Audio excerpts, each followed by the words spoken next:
Welcome back to Sprague Homestead. So lately it seems like everybody wants to move out of the city, get away from all the madness, and get into some property. So we've been thinking about that and thought, if we were going to do that, right, we were going to move out to the country and that, what would we be looking for? Because we've looked at a lot of properties over the years, Yeah. and we've made some hard decisions on things that we are going to pass on. So we thought, let's make a list of the things that are kind of like the red flags that would kind of turn us away. Or if we're looking at listings and that, we need to double check before we even get in the car and go look at something. So before you even get in the car to look at, you're probably going to look at something like realtor.com or Zillow or some of these other ones that list property. You're going to find that there are going to be properties out there that are going to be severely overpriced or really underpriced based on the area they're in. And a lot of times those are going to have a little bit of red flag, and you may want to avoid those just based on the property value or the selling price listed alone. Like for instance, in our area, it seems like stuff that's not buildable goes for $400 to $500 an acre. Stuff that is buildable goes for $1,000 or so an acre. But every now and then you see one that's $1,500 or even $2,000 an acre. And that's not necessarily a bad deal, but you really need to see exactly what it is about that property that the owners or the realtor think that it's worth that much more than everything else. And we've also seen it go the other way. We see properties on occasion that are, going for like 150 to 200 an acre. Usually this will indicate that there's some kind of building restrictions or problems with the property. Maybe a lien or a bad well or something like that. So not saying to run away from underpriced or overpriced properties, but you really need to do your due diligence and find out exactly why the price is so different. So another thing to really be on the lookout for is what kind of road conditions and access there actually is to a property. In most states now, you can't find property that is completely landlocked. There has to be some way to get there. But what you might find is, while you might have some kind of easement, and we'll talk about that in a minute, you might find out that there's no road on it to get there. So you may be looking at quite a bit of money in infrastructure to get a road actually to your property. Out here, the bigger concern a lot of times is we have a lot of roads that come off of Forest Service roads, and the Forest Service does not plow in the winter. So when you're looking at properties that are kind of far out, even if they're accessible during the nicer months, be sure to be asking your realtor, the property owner, or even the neighbors, who keeps that road open in the winter? Because what you don't want to find out is nobody. We have some areas up on the other side of Sprague River that there is nobody who plows them out, and people are known to snowshoe out in the winter to where friends can pick them up to take them to town, because you just can't, nobody will plow the road up that far. Right. And so Nikki mentioned easements on that. We'll jump that now. There are a lot of times where getting to a property requires an easement because you don't have access, otherwise you have to cross somebody else's property. There again, you've got to look at things like who keeps that road maintained and who owns the road, and are there any restrictions. You may find that they run livestock on that property that you now have to drive through, and you may have to maintain or constantly go in and out of gates. And where that seems like it's not so bad, every time you have to get in and out of that vehicle, especially on the extreme heat or extreme cold, it is a real pain in the butt to have to constantly get in and out of gates. And if you don't have to plow, or your neighbors don't plow and you have to maintain it, doing it with a snow shovel every time it snows to get in and out of that gate is really going to be a problem. And easements aren't just with other property owners. So we actually have a couple of easements here. We have an easement for our neighbors to actually get to their property. But we also have a gas line easement with the gas company. So there's a whole section of our property kind of down through the middle of two of the 40-acre parcels that we have to ask the gas company for permission to do much of anything on. We can't fence across it without them coming in and marking it. We can't cut vegetation too low. We can't spray killers. There's a lot of things that we cannot do. So that's another thing to really be on the lookout for. If you've got an easement going through the property, find out what you are allowed to do and what the other person in the easement agreement is required to do. Because you don't want to get into some legal entanglement trying to put a fence somewhere that your easement does not allow for. So another thing to be on the lookout for is fencing that's in the wrong places, or there are no permanent markers. We get into this a lot out here in where we are, because a lot of the properties, like specifically in our valley, used to once be BLM properties. So there's not a lot of markers, and the markers that are here, like we've got a neighbor who's got a fence in that will be the first to tell you he's not sure it's actually in the right spot. He just kind of thought he knew where he was and took a stab at it. So that's something you want to look into. Find out when a property was last surveyed, or if the existing owner is open to paying for a survey. Because what you might find is that property, fences that are there are in the wrong spot, or, there's no markers to even come off of. For us, in particular, my dad actually surveyed this main 20, but what we found out when we started was that the fence line along the front of the property is totally in the wrong spot. Not the one that Dad put in, but the one that the BLM originally put in when they fenced it off from National Forest years ago. It's actually running at a diagonal, so at one corner of the property, it's like 30 feet further out than it should be. Mm-hmm. And on the other end, it's actually off the property entirely. So it's all screwy. So make sure that you're looking into where those property lines are. It'll save you a lot of legal trouble down the road. Now, we've always said that there's probably three main things that you need to worry about for your homestead. It's going to be shelter, it's going to be food, and definitely have to worry about water. Now, we've looked at properties that had no well on them. They've had wells on them, but the wells have had things in the water. It may be arsenic, calcium. There's iron, plenty of things like that to worry about. Sulfur. We had a property that our last place, or one of our in Tennessee, was very rich in sulfur, too much that the water smelled. You could smell the sulfur in it. This place has a little bit high on calcium, right? Iron. We're a little high on iron here, and you'll have to know if you need to put in a filter system, which brings a whole lot of extra things with it to be able to maintain a filter system. And then beyond that, a well, you may find that the property has a shared well that is physically not on your property itself. We actually looked at a property early on when we were going to move to Tennessee, and it had a shared well. And that was an interesting deal, because the people who had the property that we were looking at were sharing with the guy next door who had the well, and he was totally okay with them using it. He was totally okay with sharing it with whoever bought the property, but he would not put it in writing. Absolutely could not get a legal agreement out of him to do it. So we ended up walking away, because my concern was, well, what if we find out that we don't gel with this neighbor? It happens. Or what if, being that he was an older man, what if something happens to him? We don't have a legal agreement, and we didn't really have the money to put in another well. So that was a property that, as much as I loved it, had a pond, it was very cute, we did end up walking away from it, because it just, in the end, there was too many unknowns. Yeah, too many unknown legal problems looming potentially.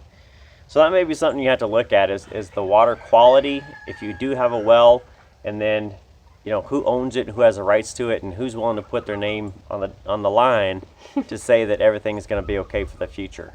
So another thing to be looking for is, what kind of neighborhood is it in? Now, if you're buying a lot of property out in the country, like where we're at, in the middle of nowhere, you might think, oh, I don't need to be worried about neighbors. But as we've learned, no, you really do. If you pull up to a property looking at it, and there are animals running all over it that are not owned by the property owner, so for instance, horses, cows, dogs, whatever it is, you might want to think twice. Keep in mind that some states are a fence in and some are a fence out state. So while you may be thinking, well, it's their responsibility to keep their horses, cows, pigs, whatever at home, you might find out that it's yours. And if you don't have the money up front to be putting the fencing in, it might be something you want to walk away from. The other thing that we see a lot is where people will buy property in a depressed area and then not be happy with the fact that the neighbors might be a little trashy. It happens, right? We've all moved in or seen a property where the neighbors maybe don't care about their property as much. if that's not something you can live with, that's probably not somewhere you want to live. It's very hard to convince people to change their ways, and if you're the newcomer, odds are they're really not going to listen to you. So really check out your neighborhood first. We have another good example of that when we were looking at our first place in Mississippi. It was a really nice place. There were some issues with the house that we were going to overcome, but we got really close to getting closed on it. And one day we're out checking the pastures because we had, the llama herd at that time. So we're checking pastures, figuring stuff out, and the realtor makes a comment to us. Well, I don't think you'll have any trouble with the neighbor this time. He really didn't like the last people's cows, so he would just get intoxicated and cut the fence open. But I don't think he'll be a problem for you. So that was our red flag, and we actually walked away from the deal after that because the last thing we wanted to do was to have somebody coming through and cutting fences open. And after the realtor made that comment, we really got looking at all the fences, and there were a lot of fences that you could tell were visibly repaired in the middle of a fencing run that I totally hadn't noticed in the first place. But after they mentioned that, you could actually see where there were quite a few breaks in the fence that looked like probably had been cut open. Yep. So keep that in mind. Neighbors are so important. A lot of people don't think about it, but they can really make or break your time at a property. Yep. Now, one of the other things that you're going to find is that there are going to be a lot of building requirements where you are. And a lot of people think, especially in our area, well, it must be wide open, right? There's really not that many restrictions. And the truth of it is, our county, compared to a lot, are very, very stringent on a lot of the things they allow. A lot of places out here don't have septic in, and people think, well, I'll just put in a gray water system, and our county says, nope. Well, I'll just put in a nope. How about this? Nope. They are exact. You have to put in this exact system, and it is not cheap to be able to do it, put a septic in the current conditions out here. And we always, every time we talk about this kind of stuff about building codes, inevitably somebody makes a comment that wants to tell me about constitutional rights and liberty. Look, that's great. I get it. There's a lot of restrictions out there that are not really right. I mean, I'm not a big fan of people telling me what to do on my own property. But if you're going to risk moving out somewhere and potentially having them come through and put liens on your property, right up to and include kicking you off of it, to me, that's not something I'm willing to really risk. So you need to do whatever you think you need to do, but keep in mind and look into the restrictions and regulations of your county before you buy it. The number of people that we have seen buy property and turn right around and have to sell it because they couldn't get a loan on it, couldn't meet the restrictions, and then found out that they couldn't do what they wanted to do. We probably see 10 to 15 of them a year. I mean, yeah. And that's just the ones we know about. Right. So it's always, it doesn't even take time. I mean, it's literally now, most places are really online. You can find a lot of the things. And it's really just calling your county planning office or sending them an email with the tract number or where the property is and just start asking questions. You can do all this stuff in your free time to find out what's good and bad, and it'll save you a lot of time and hassle and money in the long run, figuring out on the front end, is this property right to complete my vision of what I want to do?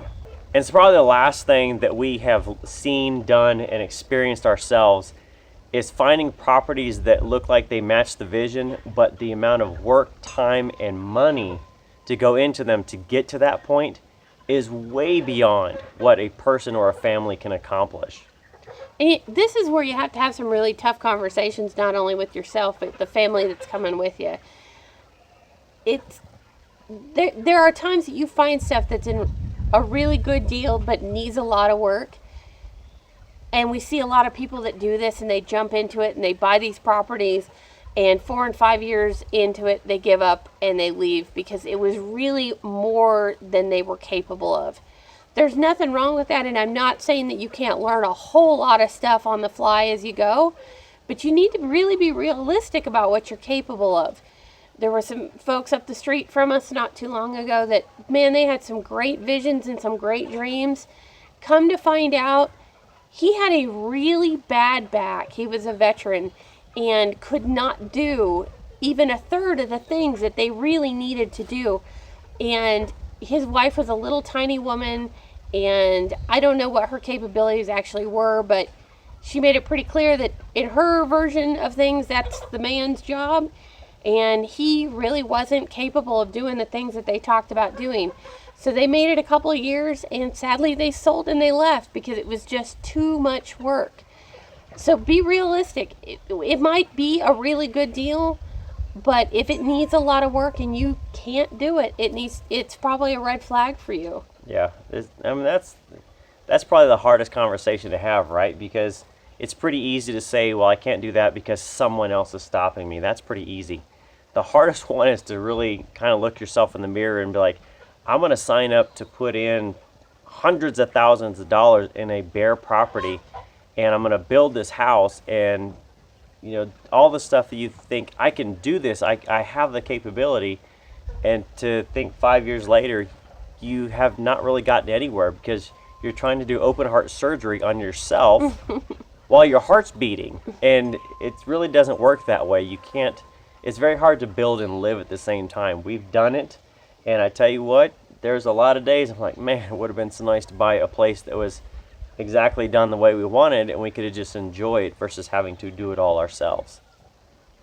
Yeah, and you have to be realistic about the finances. You really need, before you buy a place, to sit down and really see what it's going to take to do the things that you want to do. Because I'm not saying that you can't get a bigger shovel by any means, but if your financial shovel is the size of a teaspoon, you know, it gets harder to do the things, and it's easier to get discouraged the longer stuff takes to get finished. So be realistic about what you're capable of, and, you know, whether that's financially, emotionally, physically, or whatever else. So that's probably our last red flag, right? I think so. I mean, those are the things we've experienced, we've seen from other people, and you know, I think that covers a big swath of buying a property, of things to look for and to really have good discussions about. So if you guys have any other experiences out there that have red flags that maybe you looked at a property or things that you had not thought of, we'd love to hear what you have. Drop them down in the comments for us. Like and subscribe to the video. Subscribe to the channel. We're just that close to cresting over 10,000 for subscribers, which is a big milestone for us. And I think with that, that's it for Sprague Homestead today. Happy homesteading!